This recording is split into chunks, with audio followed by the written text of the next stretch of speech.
Hey Nate, it's Maria from B&H. I heard you were out here shooting, so I wanted to catch up with you. Yeah, hey Maria, how's it going? Do you have time for 21 questions? Yeah, why not? It's on autopilot. Let's chat. So, where are you and what are you shooting today? I am up in the Cascades here in Washington, and I am just kind of shooting for fun, to be honest. I've been locked in the editing dungeon for the last month, so I just needed some fresh air and some nature in my life. Yeah, and what type of photography do you shoot? I shoot landscapes, nature, wildlife, travel stuff, just anything where I can be outside. Nice. And how have you been using your time during this pandemic? Oh man.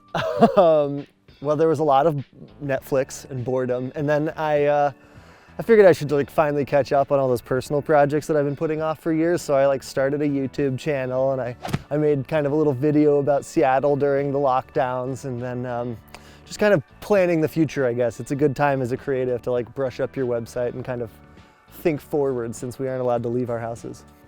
Sure. And what got you started in photography? It's just a good excuse to be outside. I always liked to go hiking and camping, and it felt like bringing a camera with me while I was out there would be kind of a no-brainer. So I got myself a little point and shoot, and I just got addicted to it. It was a fun way to remember my adventures, I guess. Yeah. And what's your go-to camera and lens? I love the A7R III. It's just enough resolution without being too much. And then, man, go-to lens is probably the 16-35. I think that's what I'm rocking here right now. That's my most used lens, until Sony finally makes me the 12-600 f1.4 that I keep asking for. So hopefully soon. Yeah, I'm sure that's happening soon. And so what made you choose to focus on nature and wildlife? I didn't choose to focus on nature and wildlife photography, I guess. I just was always outside in nature and had a camera with me. So I think it was more that was just the style of photography that made the most sense for my life. You've had some pretty remarkable recognition over the years, right? I heard you were Time Magazine's Person of the Year. How does that make you feel? Yeah, so that one's kind of a joke. I'm a little bit of a prankster in my life. And if you look it up, the Time Magazine Person of the Year is, what was that, 2004 or something? Was everybody. Oh, look, a blue heron. That's really cool. Sorry, nature nerd. There's a blue heron flying across the lake. Time Magazine's Person of the Year in 2004 was everybody. So congratulations, Maria. You also were Time Magazine Person of the Year. But you are part of the Sony Alpha Collective. How does it feel to be part of that community? It's such a cool community. Honestly, the Alpha Collective is some of the most skilled and talented creatives that I've ever seen, in the entire world. Some of the best photographers and videographers that I could possibly imagine. It's just really inspiring to be in a group with these incredibly successful professionals. It encourages me to be better in my career, and it's honestly incredibly humbling to be able to look at some of these people and call myself a peer. Sure, yeah. And do you have any projects coming up or that you're working on right now? Yeah, the project I've been editing for the last month I was talking about is called Light Side Up. I went to Alaska with a couple friends, and we put an A7S III in a styrofoam cooler and attached it to a giant helium-filled balloon and launched it into the stratosphere. And we became the first people ever to get 4K cinematic footage of the Aurora Borealis from the edge of space. It's a really cool project. I can't wait for it to drop. We're a week and a half away from being able to release the film.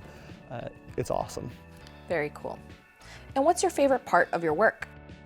I think my favorite part of my work is having the freedom to come up with weird ideas like that, and then not only bring it to life, but then potentially earn enough money to pay the bills while doing it. I can make crazy choices, I want to go to Machu Picchu, or I want to climb a giant mountain, and I can call that work. It doesn't have to use my vacation time to go live my life. I can work and live. Okay, switching it up a little bit, what are some tips for somebody looking to take photos in nature of wildlife like you? You have to be out during the good light, but also you have to be patient. I've had so many times when I've gone out and it kind of looks like this, right? It's a little bit overcast, it doesn't look like it's gonna be good, and then I've gone home because I didn't think it was gonna develop, and on the drive home, a crazy sunset will happen. So probably the best tip I can give is be patient. Don't don't go home early, don't arrive late. Just make sure that you're there. Give yourself enough time for the natural conditions to really develop. And I know you and your super smart travel partner, Autumn Schrock, are traveling together. What's it like having an amazing photographer and partner by your side? Ooh, it is pretty inspiring, actually. I always say that she's the better photographer in the group, and people laugh, but they don't know that I'm not actually kidding about that. It's really cool. She actually has like a degree in photography. I'm just some schlub who bought a camera and happened to get pretty okay with it. It's really cool. We learn a lot from each other. We push each other, and it's also really nice to have, not like a second shooter, but another professional with you at all times to, help check my composition and check my edits and maybe help me look at different perspectives that I wouldn't have seen on my own. Also, I live life like a squirrel on meth, and she's a little bit more relaxed than me, so it's a good compliment too. She helps kind of slow me down a little bit. And have you gotten any better at yoga since Autumn? Oh, I taught her everything she knows. Yeah, no, definitely. No, I'm still bad at yoga, unfortunately. See, look. Whatever. What is the coolest shoot you've ever been on? Oh man, the coolest shoot I've ever done.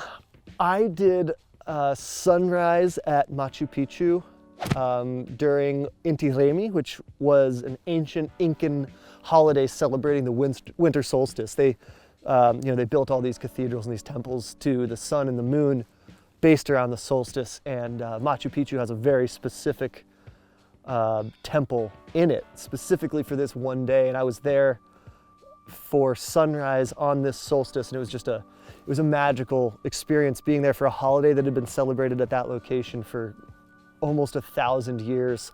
It took me a year of planning and execution to get there, and it was an emotional experience. I bet.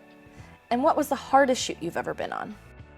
Oh, the hardest shoot. Well, sending the camera up in the weather balloon was super difficult, but that was more just like technically challenging. There's a lot to cover. I would say the most physically challenging shoot was for Feathered Friends. It's a jacket company here in Seattle, and I climbed the tallest mountain in Peru. We climbed Huascarán Sur, which is about 22,000 feet tall, and I don't know why I ever thought that would be fun to carry a full cinematic camera to a mountain that size, but I did it.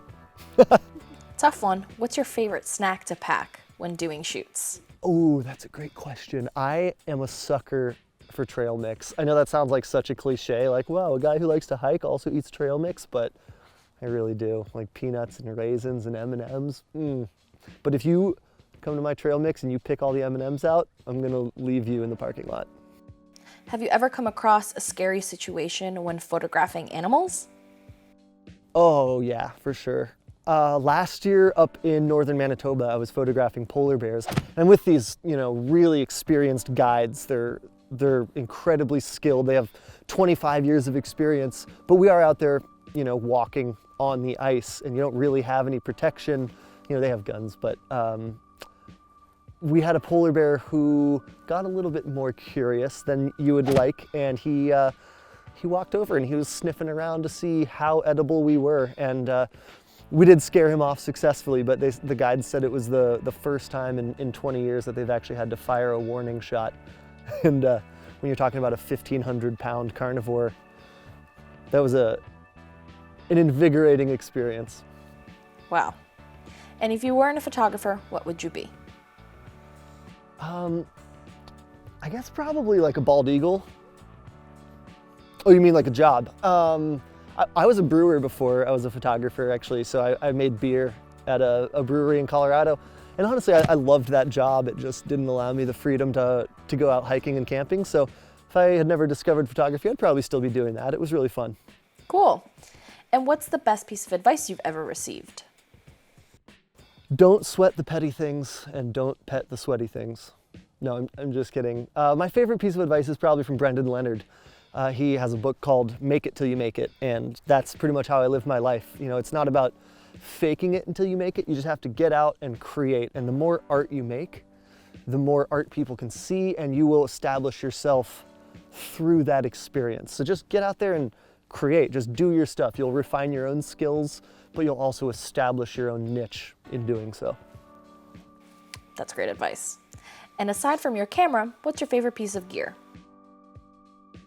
You know, it took me a long time to find a tripod that I actually like, but I finally did. I would have to say this is probably it. My Colorado Tripod Company. I just got this thing. It's pretty new to me, but as somebody who loves to do time lapses, this thing is so important because I mean, like right now, look, it's doing a time lapse. It's pretty important to have the camera stationary. And I've had a lot of tripods that do not keep your camera stationary if the wind blows at all. So I love this thing. I'd say that's probably my favorite piece of gear is a good, sturdy tripod.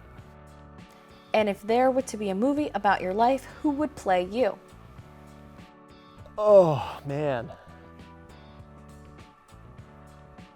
I don't know. I want to say something cool like Brad Pitt, but realistically, it's probably like James Middleditch. Amazing. Fair enough. And last one, who should we interview next? Oh, you should interview my friend Mio Monash. She lives here in Seattle. He's just a really skilled commercial photographer. He does really cool commercial shoots for, all sorts of brands, not just outdoor gear, but he would be worth checking out.